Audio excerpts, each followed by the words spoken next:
기도하겠습니다. 하나님 아버지, 날마다 베푸시는 은혜에 감사와 찬양을 드립니다. 매일의 삶이 헛된 시간이 되지 않게 하여 주시옵소서. 세월을 아끼며 복음을 위하여 부르심의 상을 바라보며 달려가도록 인도하여 주시옵소서. 오늘부터 시작된 로마서 말씀 강해에 성령의 기름 부음을 넘치도록 부어 주시옵소서. 1장에서 16장까지 피의 언약으로 세운 생명책이 계시로 활짝 열리게 하여 주시옵소서. 로마서를 통하여 더욱더 견고한 믿음의 아들들이 되게 하여 주시옵소서. 예수 그리스도 이름으로 기도합니다. 아멘. 하나님 말씀 보시겠습니다. 로마서 1장 1절입니다.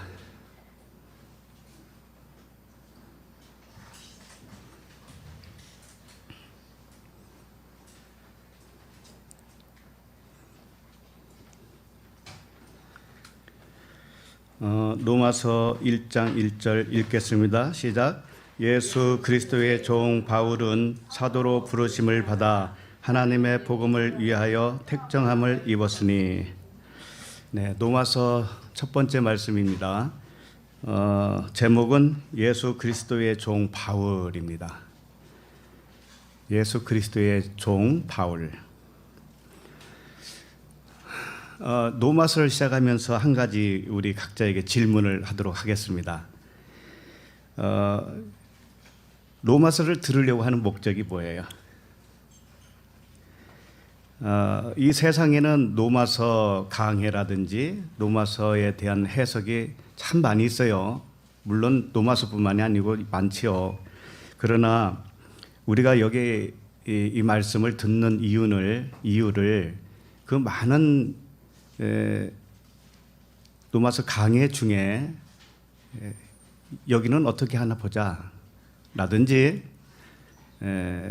정말 맞게 하는지 보자 라든지 이런 판단을 하기 위해서 듣는다고 하면은 자신이 판결자가 됩니다. 그럼 어떤 자세로 들어야 되느냐? 내가 가진 지식이 있습니다. 각자가 가진 지식이 있어요. 하나님께 대한 지식이 있는데 그 지식을 로마서를 통해서 다시 교정을 받고 싶다라는 그 생각으로 듣는다면 좋겠어요. 그렇게 되면 하나님이 판결자가 돼요. 말씀이 판결자가 되죠. 예. 그러니까 우리는 판결자 입장에서 항상 말씀을 들으면 안 됩니다. 왜냐하면 어제까지 알고 있는 어떤 말씀이 오늘은 다르게 다가올 수도 있어요. 하나님은 얼마든지 그렇게 하십니다. 더 깊게 다가온다 이거예요. 틀리게 다가오는 게 아니고 내가 어제까지 알고 있는 깊이가 1m라면 내일은 10m까지 내려갈 수도 있다라는 거예요. 그래서 하나님의 은혜는 한량이 없어요. 끝이 없어요. 깊이는 다함이 없어요.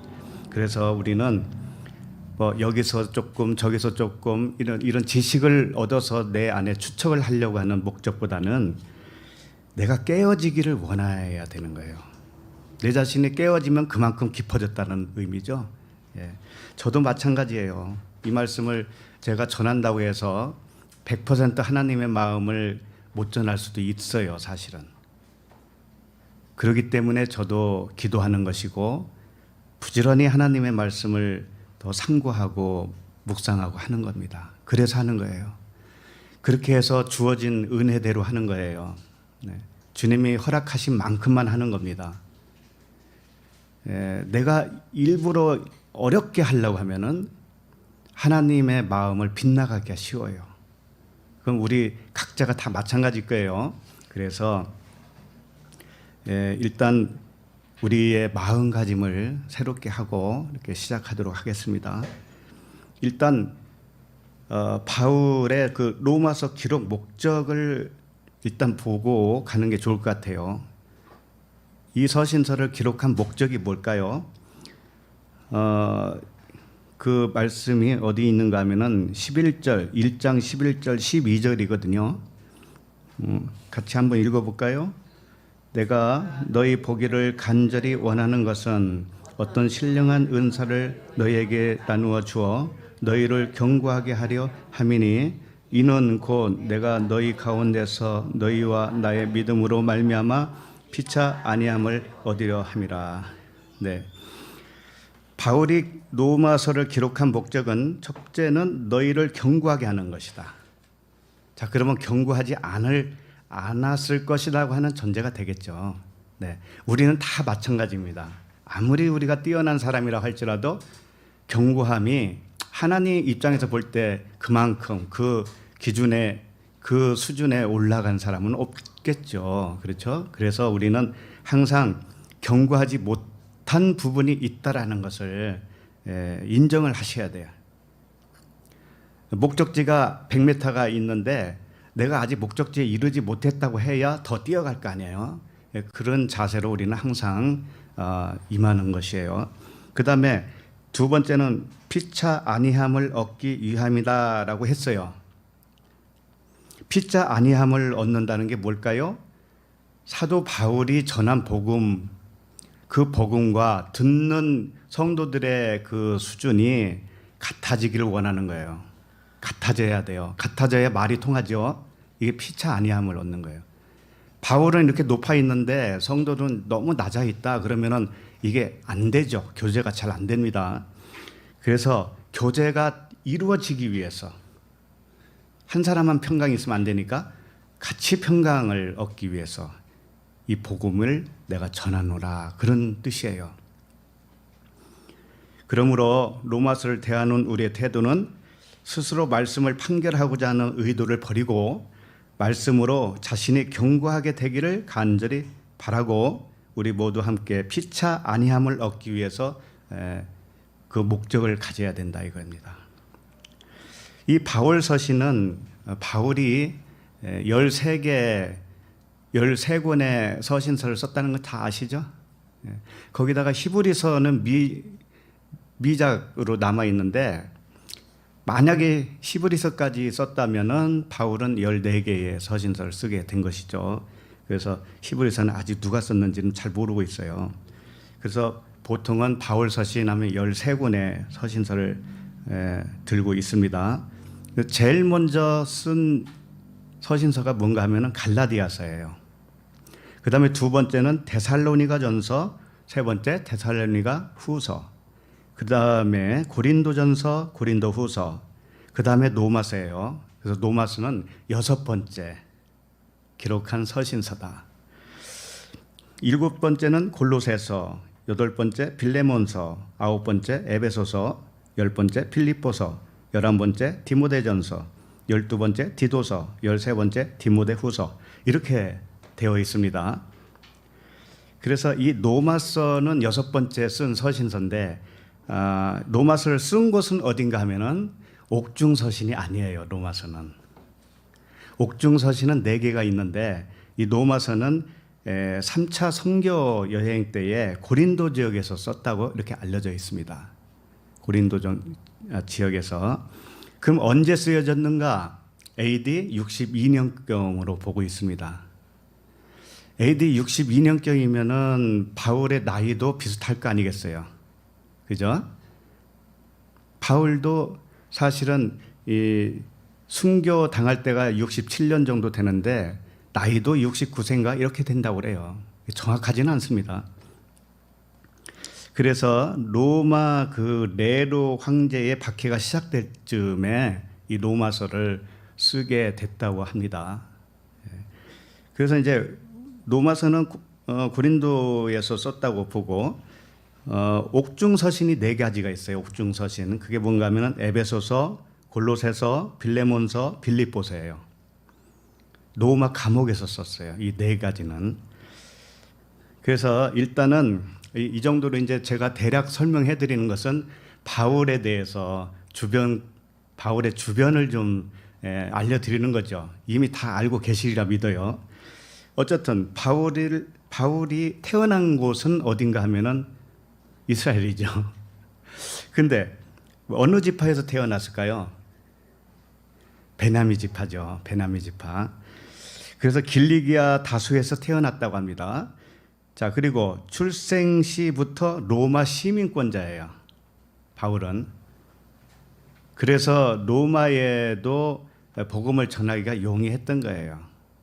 시민권자니까. 그리고 모세의 율법의 그 당대의 최고 학자라고 할 수 있는 가말리엘 문화생이었어요. 그래서 율법을 철저하게 배우고 교육을 받았습니다. 그리고 바울은 유대 공회의 공회원으로 활약했다고 해요. 그렇게 알려지고 있어요. 공회원이 뭔지 알죠? 니고데모가 공회원이었잖아요. 그와 같이 공회원이 된다고 하는 것은 자격이 굉장히 까다로운데 일단 30세 이상이 돼야 되고 그 다음에 결혼해서 아이를 낳아야 된다는 거고. 그러니까는 바울도 결혼했다는 얘기가 되겠죠? 자녀도 있다라는 이야기가 되겠죠? 그렇게 알려지고 있는 거예요. 그 다음에 다메섹 도상에서 주님을 만났죠.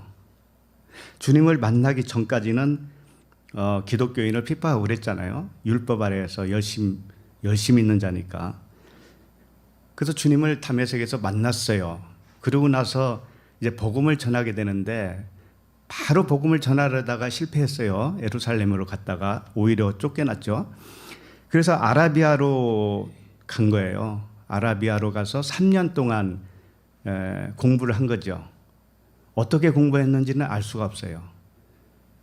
물론 3년 동안 하나님과 동행을 하셨겠지만 사람에게 배웠는지, 그러나 나중에 바울의 고백을 보면 사람에게서 배운 게 아니라고 이렇게 하고 있습니다.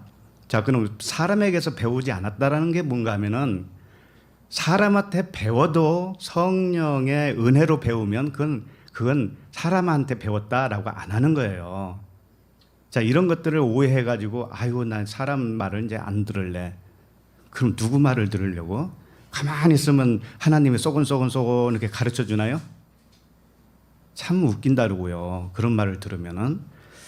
어쨌든 바울이 3년 동안 하나님과 독대를 했는지 또 하나님의 사람을 만나서 배우게 됐는지는 알 수 없으나 복음을 알았어요. 이제 복음을 진짜 배운 거예요. 그리고 나서 3년이 지난 다음부터 선교 여행을 시작합니다. 이제 복음 전하는 일을 전적으로 해요. 그래서 선교 여행을 1차, 2차, 3차에 걸쳐서 여행을 하고 다니는 것이죠.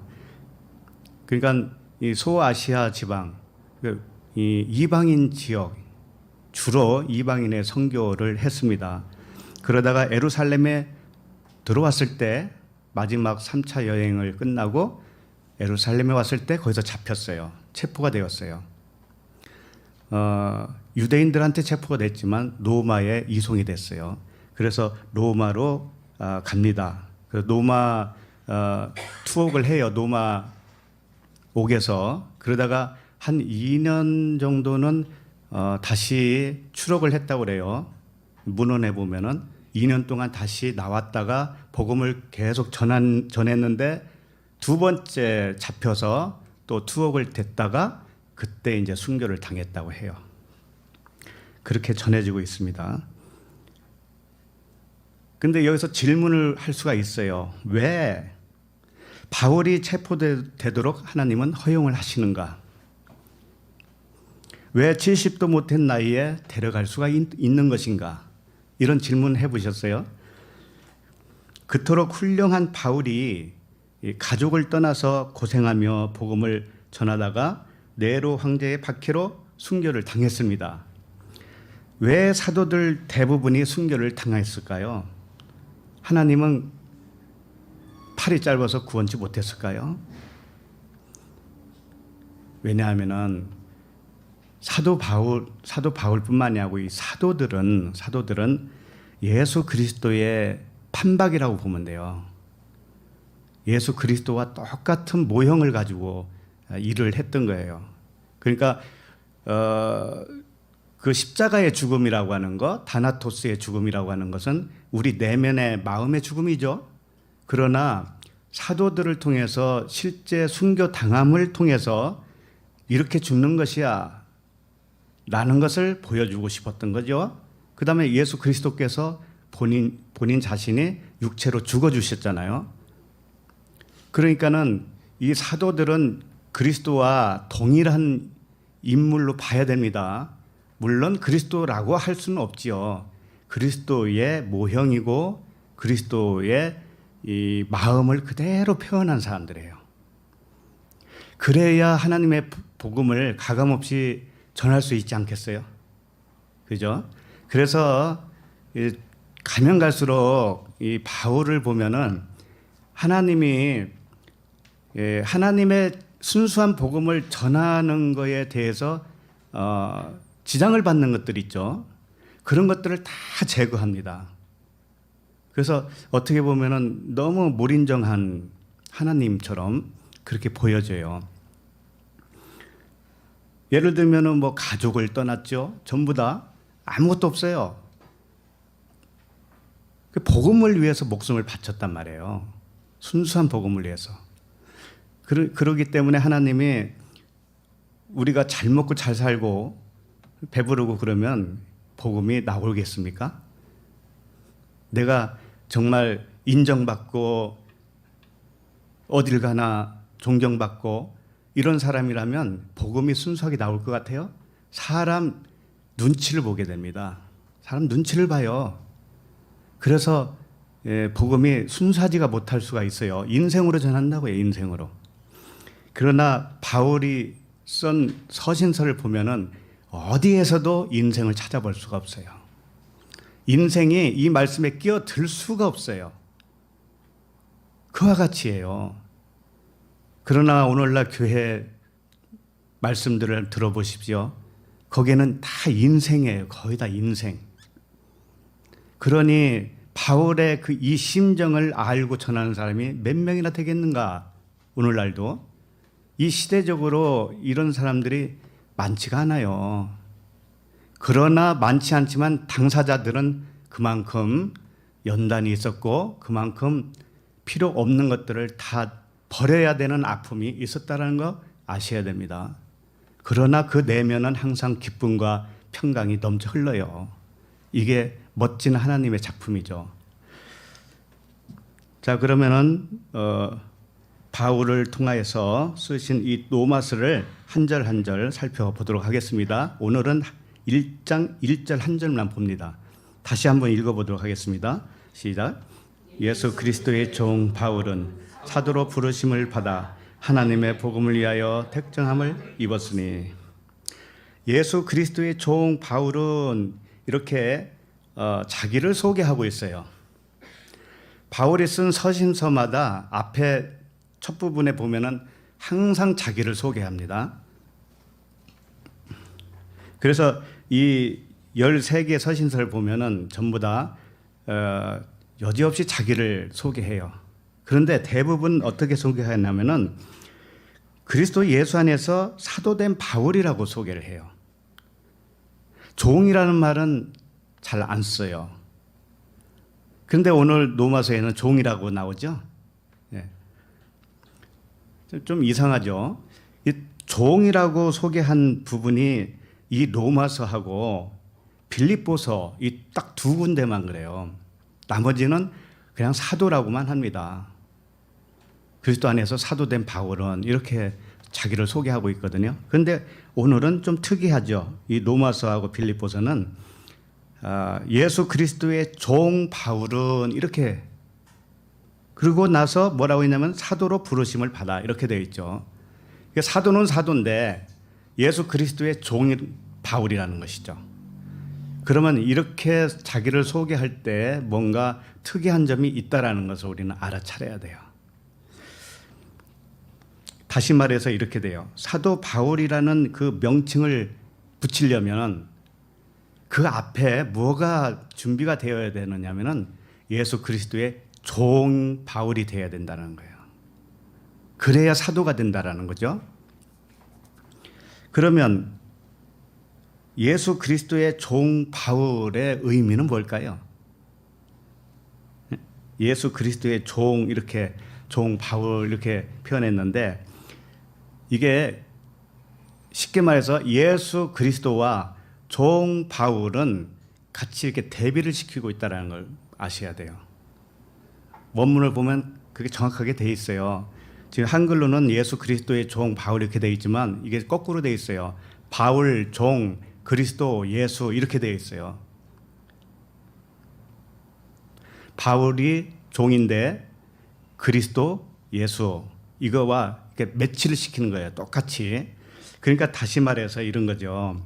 예수는 뭐예요? 겉의 모양이죠. 그리스도는 그 겉의 모양 속에 있는 실체예요. 실체. 이와 같이 종은 뭐예요? 종은 유업을 받을 자입니까? 못 받습니까?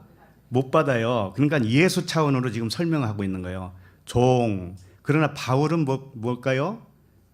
바울은 그 종의 실체되는 바울이죠. 바울이라고 하는 뜻이 뭔가 하면은 작은 자라는 뜻이에요. 작은 자, 남은 자. 이게 다 뭘 의미할까요? 예, 진리, 그리스도를 의미한다고요. 그러니까 사울은 뭐라고 그랬어요? 사울. 예, 흔히 큰 자라고 하는데 그렇지 않아요. 이게 큰 자라고 해도 맞긴 맞는데 이 사울은 뭐냐면은 이 간구하는 자라는 뜻이에요. 간구. 뭘 간구해요? 성령을 간구하지. 그죠? 간구할 건 성령밖에 없어요. 우리에게. 구하라 찾으라 두드리라가 뭘 찾는 거예요? 성령. 그러니까는 사울은 뭔가 하면은 바울을 찾는 거나 마찬가지예요. 그 바울이 뭔가 진리죠. 진리, 그리스도. 그래서 그리스도 다메섹에서 만나니까 이름이 사울이라고 하는 바울 이렇게 바뀐단 말이에요. 그와 같이 사울은 이 표적을 의미하는 거예요. 표적. 겉에 있는 표적. 그래서 큰 자라고 해요. 표적. 그러니까 율법으로 살고 있는 사울이죠. 사울이 변해서 바울이 됐다. 그럼 이게 흔히 말하면은 사울은 좀 못됐는데 바울은 이렇게 겸손한 자가 됐다. 이런 식으로도 표현하는데 그런 차원을 더 뛰어넘는 이야기죠. 그러니까 바울은 진리 자체를 의미하고 영과 진리를 의미합니다. 그러니까 종은 하나님의 나라를 유업으로 못 받는 거예요. 그러니까 우리도 겉모양은 뭐예요? 전부 다 종이죠. 겉모양은 다 종이에요. 그걸 죄의 모양이라고 합니다. 그리고 예수 그리스도께서는 죄가 없는 자인데 죄의 모양을 가지고 이 땅에 오셨죠? 우리도 마찬가지예요. 우리도 죄가 없어졌어요. 이제는. 죄는 없지만 죄의 모양만 있는 거예요. 지금. 이렇게 보이는 모양이 죄의 모양이란 말이죠. 그러니까 바울 할 때는 종은 겉모양, 바울은 속, 실체 이렇게 표현하는 거예요. 그래서 사도로 부르심을 받으려면은 어떻게 해야 되느냐면은 예수가 그리스도가 된 것처럼 종이 바울이 된 거예요. 아니면 바울 안에 종이에요. 그리스도 안에 예수처럼. 예, 그렇게 된 겁니다. 그래서 종은 사실은 하갈과 그 사라를 비교해서 볼 때 하갈은 여종이죠. 그리고 하갈의 아들 이스마엘은 종의 아들이잖아요. 종이에요, 종. 그런데 사라의 아들은 뭐예요? 자유한 아들이죠. 진리 안에서 자유한 아들이란 말이죠. 그러니까 이 종 바울 할 때도 같은 개념이에요. 종으로서는 하갈의 아들 겉모양은 죄의 모양인데 종의 모양인데 그 안에 바울의 실체는 뭔가 하면은 이삭과 같이 진리 안에서 자유한 자다 그런 뜻이에요. 우리는 겉모양은 죄의 모양이에요. 그러나 우리의 마음은 뭐예요? 자유한 진리 안에서 자유한 아들이다 이겁니다. 그러니까 이 두 존재가 우리 안에 같이 있는 거죠. 이와 같이. 자, 그런데 종은 자기 스스로 할 수 있어요. 주인이 하라는 대로 해야 돼요. 그렇죠. 주인이 하라는 대로 하는 거예요. 이게 무슨 뜻인가 하면은 종은 겉의 모양인데 겉의 모양이 하는 모든 일이 있죠. 이것은 내 속에 있는 그리스도께서 하라는 대로 하는 거예요. 이게 종의 모습이에요. 그러니까 예를 들어서 너 넘어져라 그러면 넘어져야 되는 거예요. 일어서라 그러면은 일어서는 거예요. 쉽게 말하면 꼭두각시란 말이에요. 이 겉의 모양은 다 꼭두각시예요. 꼭두각시. 그리고 내 속사람이 있죠. 그리스도와 한 영이 된 내 속사람은 그리스도의 명령을 하는 존재예요. 내 겉사람에게 명령을 한다고요. 넘어져라? 그럼 넘어져. 일어서라? 그럼 일어서요. 그게 무슨 얘기인가 하면은 우리가 겉으로 나오는 모든 삶의 모양이 있죠. 이것은 하나님이 연출한다라는 것을 아셔야 돼요. 네? 하나님이 하신다고요. 우리 모든 이 삶의 스토리는 하나님이 하신다고요. 하나님이 모르는 일이 발생할까요? 안 할까요? 하나님이 모르는 일이 발생할 수가 없어요. 모든 이 세상 일이라고 하는 것은. 그러나 왜 그렇게 하는가는 주인만 아시겠죠? 주인만 아셔요. 그러나 조금 지나고 보면 주인이 왜 그렇게 했는가를 나도 알 수 있어요? 없어요? 안다고요. 같은 영이기 때문에. 자, 그러면 로마서 14장 4절을 좀 잠깐 보도록 하겠습니다. 14장 4절.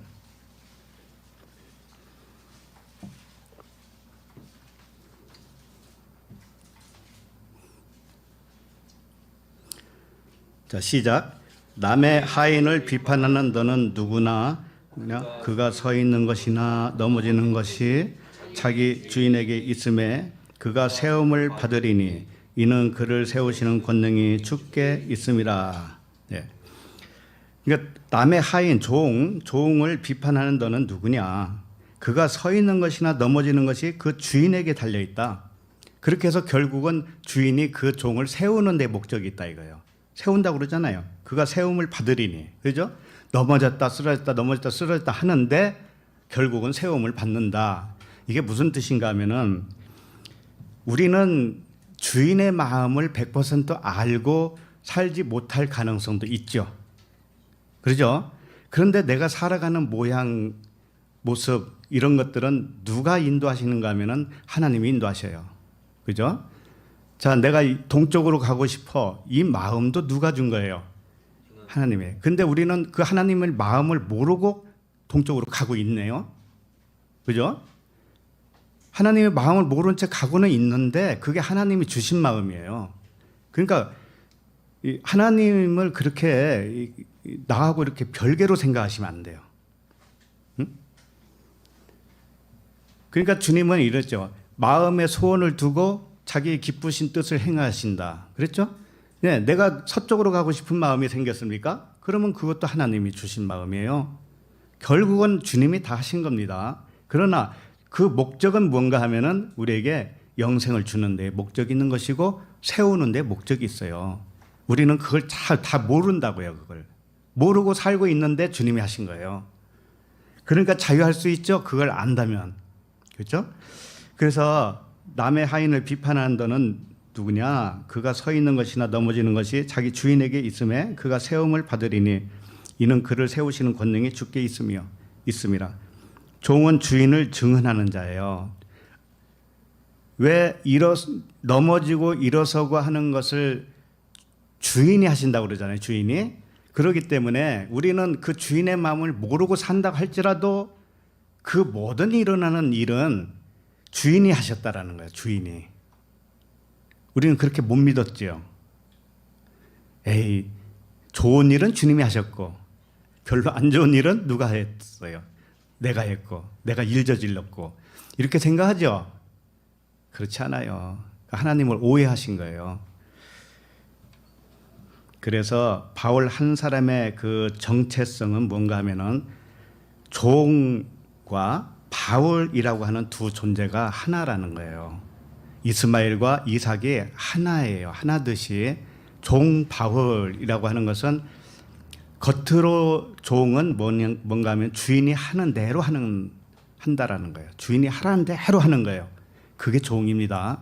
근데 그 종은 어떤 의미를 가지고 있는가 하면은 주인의 하는 일을 나타내는 데에 목적을 가지고 있어요. 그게 표적이라고 하는 거예요. 모형과 그림자라고도 해요. 그걸 표적이라고 하고, 그렇기 때문에 우리 겉으로 보이는 이 모든 세상도 하나님의 종이에요. 나에게 일어난 모든 일도 하나님의 종이에요.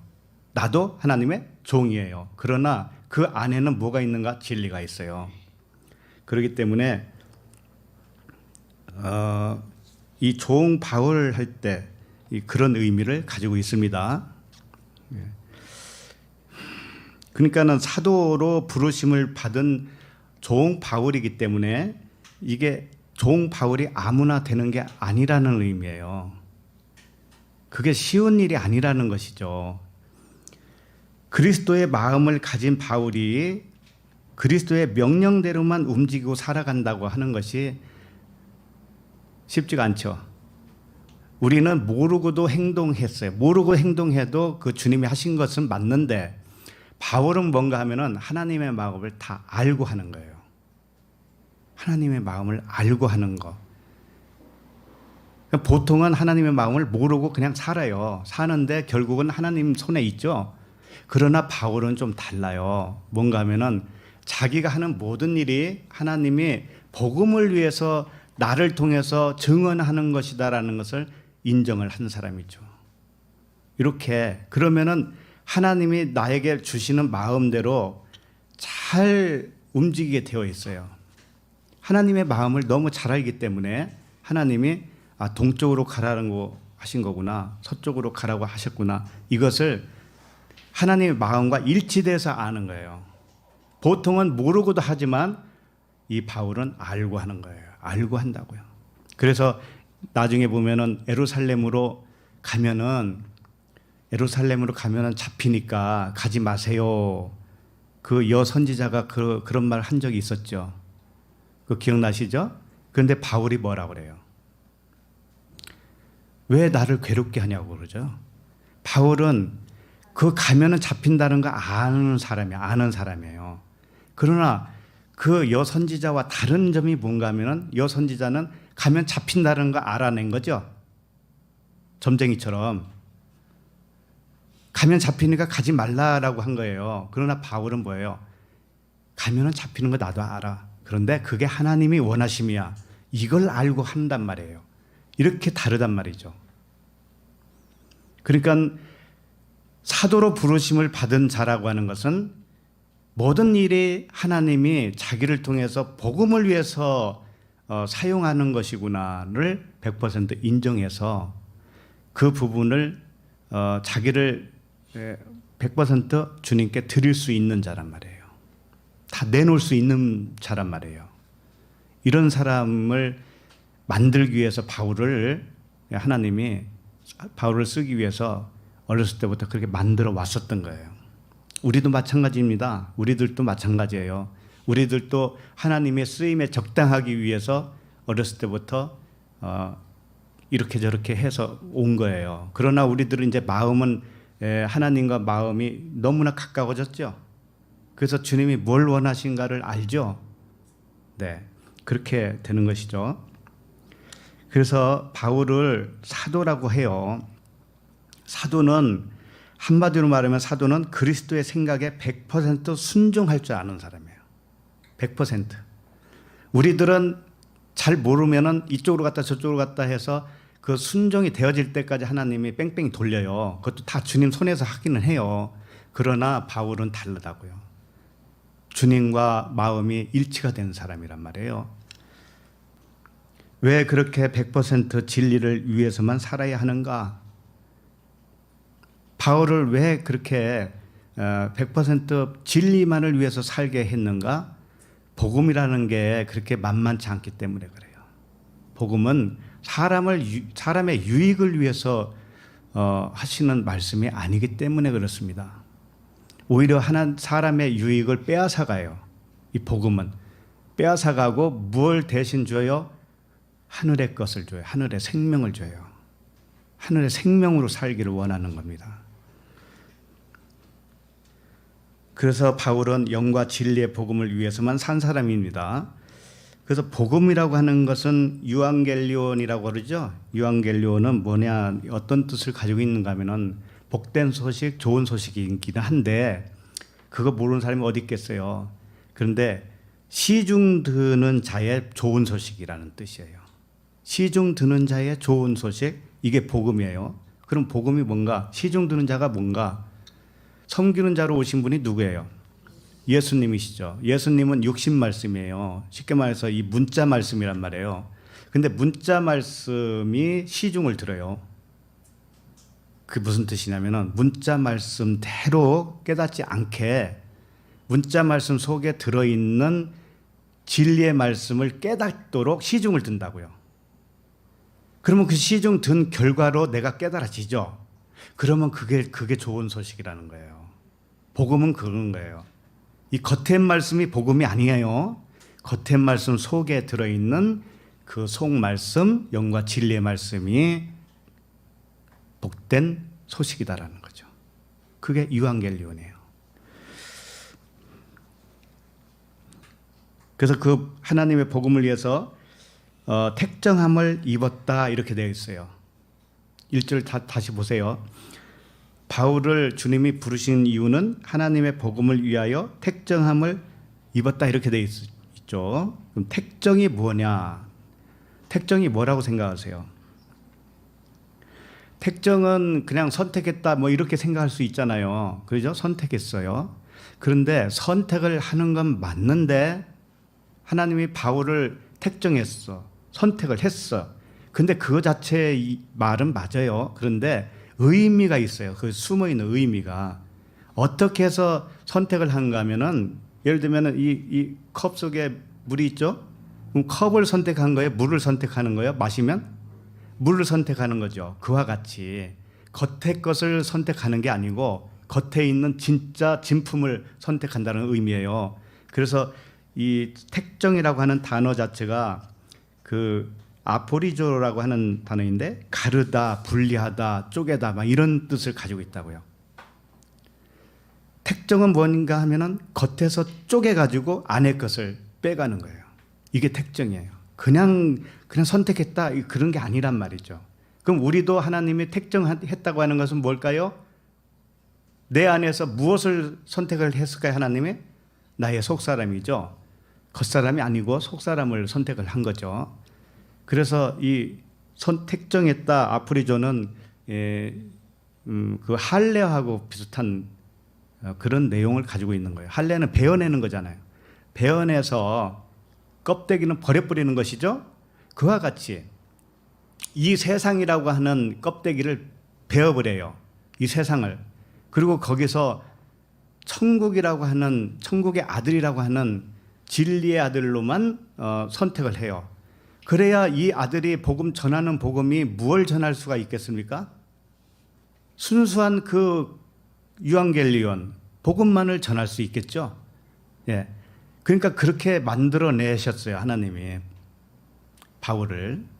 그러니까 우리도 마찬가지예요. 우리도 바울과 같은 사도는 아니라 할지라도 전부 우리는 하나님의 백성이라면 똑같아요.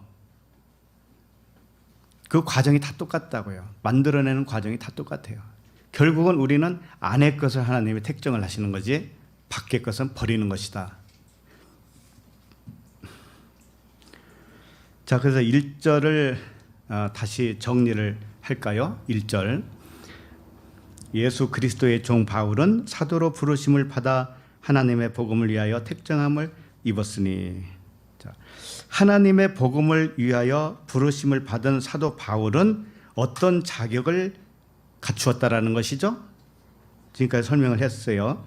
첫 번째, 예수 그리스도와 똑같아야 돼요.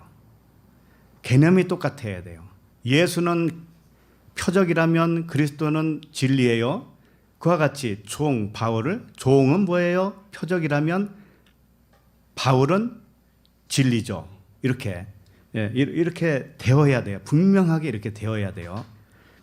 자, 그 다음에 종은 겉으로 나타난 그 모양이라고 그랬죠. 죄의 모양이 종이에요. 바울은 작은 자라고 하는 뜻이죠. 그래서 이 겉에 종 안에 바울이라고 하는 실체, 작은 자, 그게 진리예요. 영과 진리로서 아들, 자유한 아들로 되어 있는 거. 겉사람과 속사람이 그냥 뭐 쉽게 겉사람과 속사람 이렇게 얘기하지만은 바울의 수준에 가려면은 굉장한 하나님의 역사가 일어나지 않으면 안 돼요. 그렇기 때문에 바울은 이 복음을 전하기 위해서는 완전히 꼭두가시가 된 거예요. 하나님의 꼭두가시가 됐다고요.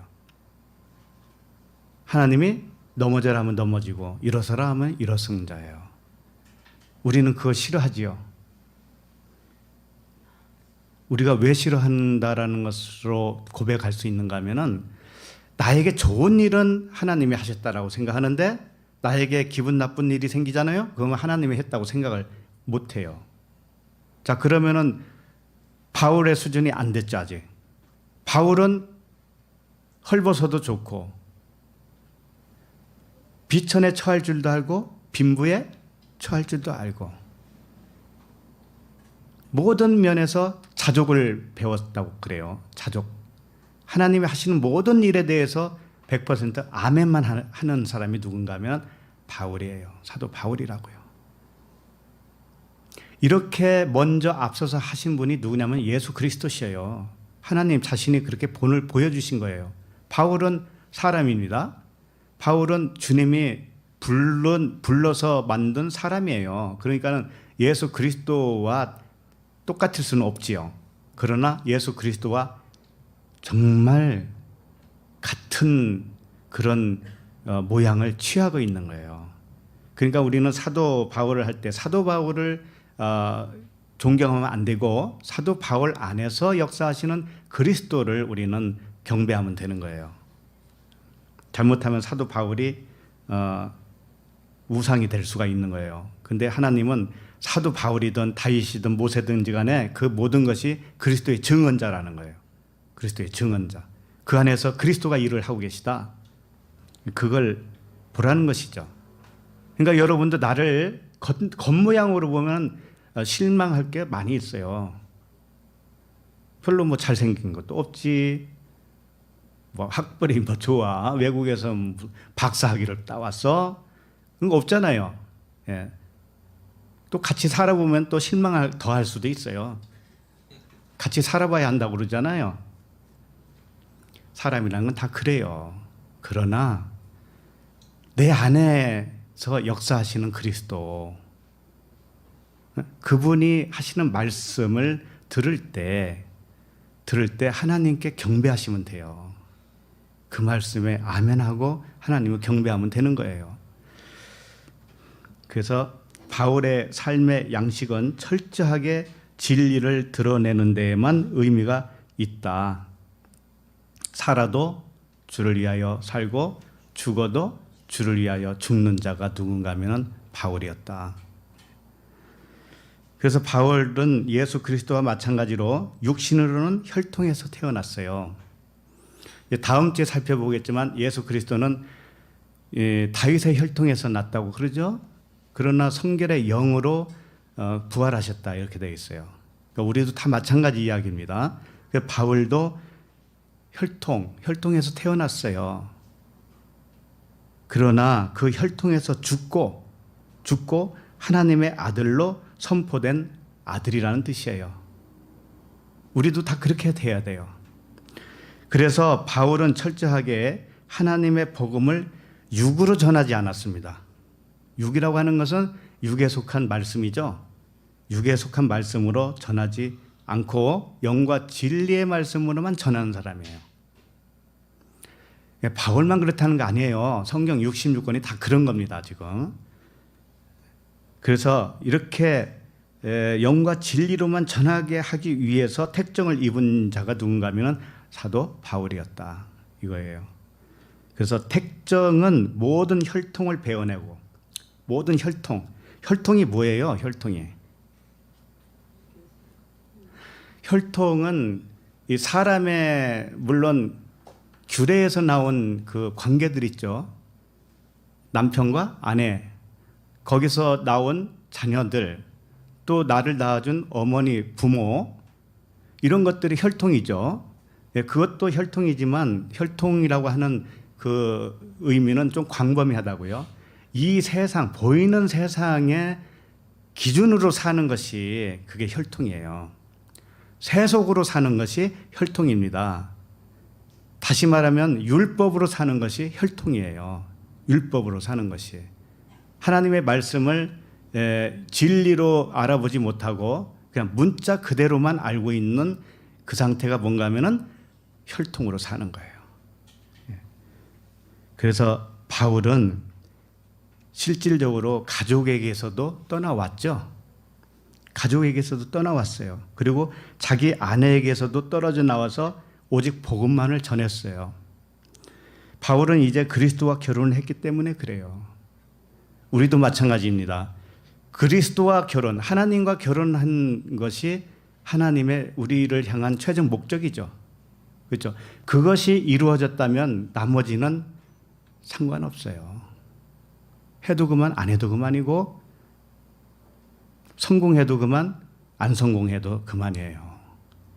그런 관점으로 살고 있는가가 더 중요하단 말이에요. 자, 그러면 말씀 한 가지를 또 보도록 하겠습니다. 고린도전서 9장 5절을 보세요.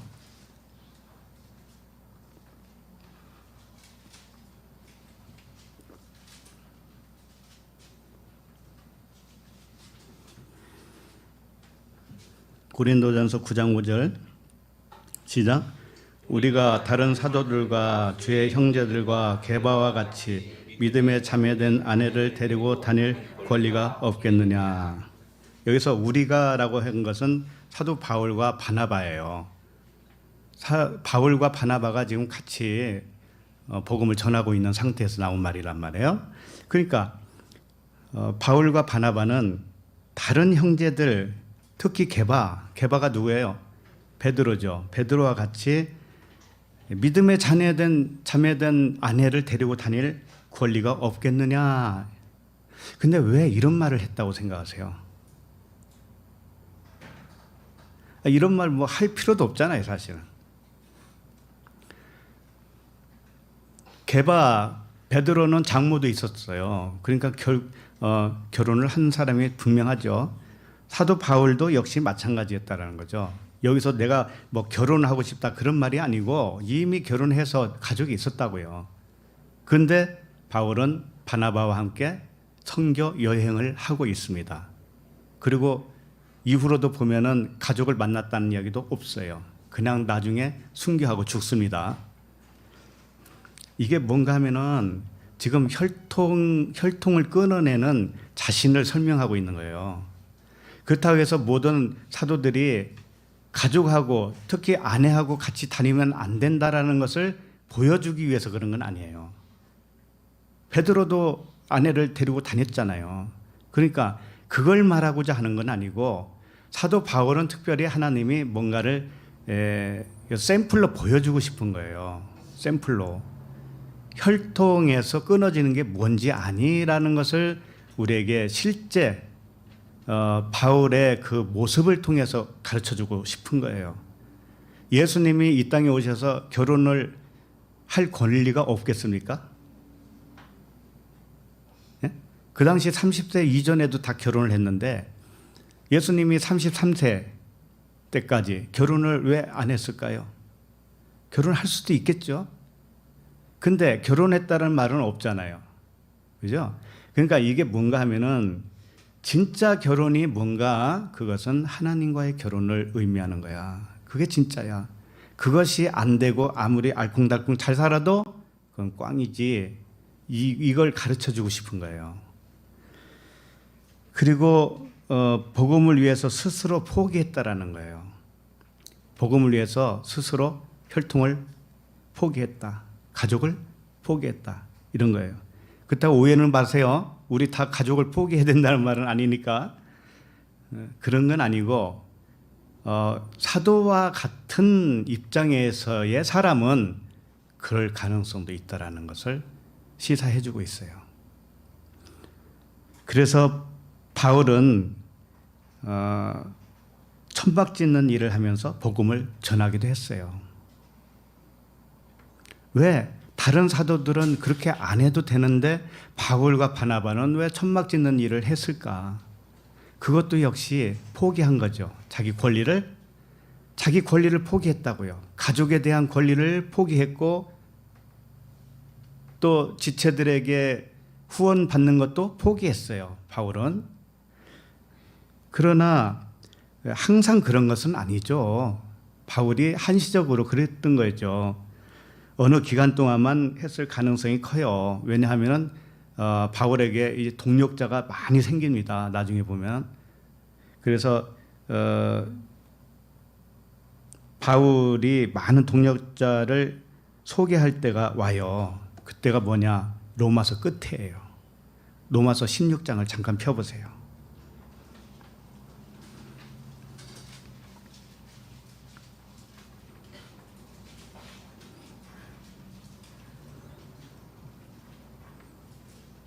(16장 3절) 보세요. 16장 3절 너희는 그리스도 예수 안에서 나의 동력자들인 브루스가와 아굴라에게 문안하라. 예, 브루스가와 아굴라 이 동력자라는 것이죠. 4절 그들은 내 목숨을 위하여 자기들의 목숨까지도 내놓았나니 나뿐 아니라 이방인의 모든 교회도 그들에게 감사하느니라. 예. 바울의 많은 동역자들이 있었어요. 그분들이 너무나 헌신적이었다고, 이 복음을 위해서 헌신했어요. 그래서 복음이 활발하게 전해졌다는 의미죠. 그 중에 드는 사람이 브루스가와 아굴라, 그들은 목이라도 내놓을 정도로 그렇게 열심을 다했다, 이런 말을 하고 있는 거예요. 그래서 사도 바울이 혈통적 가족과 자기 아내까지도 포기했던 거예요. 그리고 복음 전함에 전념을 했던 것이죠. 그래서 이 동력자들에 대해서는 그 16장 끝까지 쭉 보면은 약 한 35명 정도 이상이 나와요. 35명 뿐만이 아니고 거기다 형제들 이런 말씀도 있기 때문에 그 이외에 또 다른 형제들이 있다라는 거죠. 수많은 형제들이 동력자로 있었다라는 거예요. 그러니까 바울이 그때는 이제 말년이었으니까 굉장히 풍성한 복음을 전했던 것이죠. 네, 이렇게 된 것이에요. 우리도 마찬가지예요. 우리도 복음을 위해서는 우리 함께 한 마음으로 헌신이 있어야 되는 거예요. 그게 없으면 복음은 전파되지 못합니다. 힘들어요.